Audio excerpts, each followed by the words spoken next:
വാർത്തകളും ഏറ്റവും ഒടുവിൽ സംസ്ഥാന സെക്രട്ടറിയുടെ മാധ്യമങ്ങളുള്ള വിശദീകരണങ്ങളും എല്ലാം ബോധ്യപ്പെടുത്തുന്നുണ്ട്. കമ്മ്യൂണിസ്റ്റ് പാർട്ടിക്കകത്ത് ഉൾപാർട്ടി ജനാധിപത്യവും ജനാധിപത്യ കേന്ദ്രീകരണവും ഇത് രണ്ടും ഉൾക്കൊള്ളുന്നതാണ്. ഉൾപാർട്ടി ജനാധിപത്യം ഘടകങ്ങളിലെ അംഗങ്ങൾക്ക് അഭിപ്രായം തുറന്നു പറയാനുള്ള അവകാശം. അങ്ങനെ അഭിപ്രായം പറഞ്ഞാൽ അത് മാനിക്കുക എന്നതാണ് നേതൃത്വത്തിൻ്റെ ചുമതല. പിന്നെ ഉൾപാർട്ടി ജനാധിപത്യം അത് മാനിക്കുന്നില്ലെങ്കിൽ ഉൾപാർട്ടി ജനാധിപത്യം കൊണ്ട് എന്താ കാര്യം? ഇപ്പൊ ഗോവിന്ദ മാഷ് പറഞ്ഞു, ഇവിടെ സ്ഥാനാർത്ഥി നിർണയവുമായി ബന്ധപ്പെട്ടുകൊണ്ട് അതിശക്തമായ എതിർപ്പ് വന്നു. ബഹുഭൂരിപക്ഷം ആളുകൾ എതിർത്തു.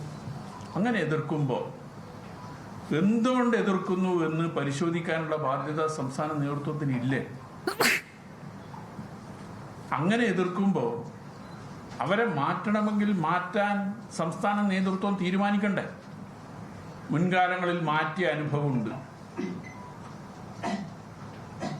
അപ്പം അങ്ങനെ വരുമ്പോൾ ഒരു തെറ്റായ തീരുമാനം, നിലപാട് കീഴ്ക്കമ്മിറ്റികൾ എടുക്കുന്നുണ്ട് എങ്കിൽ അത് പരിശോധിച്ച് തിരുത്താൻ ബാധ്യതയുള്ളവരാണ് സംസ്ഥാന നേതൃത്വം. ആ ബാധ്യത നിങ്ങൾ നിർവഹിച്ചോ? ഇപ്പോൾ ജില്ലാ കമ്മിറ്റി ഉത്തരവാദിത്തം ഏറ്റെടുത്തു എന്നാണല്ലോ പറയുന്നത്. ജില്ലാ കമ്മിറ്റി ഈ ലിസ്റ്റ് സംസ്ഥാന കമ്മിറ്റിക്ക് നൽകുമ്പോൾ അത് സംസ്ഥാന കമ്മിറ്റി പരിശോധിച്ച് തിരുത്തൽ വരുത്തണ്ടേ? ഇപ്പൊ തങ്ങൾക്ക് തെറ്റുപറ്റിയെന്ന് ജില്ലാ കമ്മിറ്റി പറഞ്ഞു എന്ന് സംസ്ഥാന നേതൃത്വം പറയുമ്പോൾ ഈ ജില്ലാ കമ്മിറ്റിയിൽ പങ്കെടുത്ത സംസ്ഥാന നേതാക്കൾ തന്നെ ഈ പയ്യന്നൂർ MLA-മാരാണ് നിലവിൽ മാധ്യമങ്ങളെ കണ്ടുകൊണ്ടിരിക്കുന്നത്. അവർ പ്രധാനമായും MV ഗോവിന്ദന് മറുപടി നൽകുക തന്നെയാണ്. അതിൽ പ്രധാനമായി 2 ചോദ്യങ്ങളാണ് മുന്നോട്ട് വെക്കുന്നത്. ഒന്ന്, PK ശ്യാമളയെ ആര് സ്ഥാനാർത്ഥിയായി നിർദ്ദേശിച്ചു, ആരത് അംഗീകരിച്ചു എന്നുള്ളതാണ്. അത് KK രാഗേഷ് അടക്കമുള്ളവർ അതിൽ മറുപടി പറയേണ്ടി വരും. KK രാഗേഷ് ഇപ്പോൾ തന്നെ അത് ഇനിയെങ്കിലും ആ കാര്യം തുറന്നു പറയാൻ തയ്യാറാകണമെന്ന് പറയുന്നു. മറ്റൊന്ന്, അയ്യപ്പ സംഗമത്തിൽ യോഗി ആദിത്യനാഥിൻ്റെ ആശംസ വായിച്ചതിനെ ഒക്കെ നേരത്തെ തന്നെ അംഗീകരിച്ചും അതിനെ ഒരു ആത്മവിമർശനവുമായൊക്കെ CPM ഉൾക്കൊണ്ടിരുന്നു.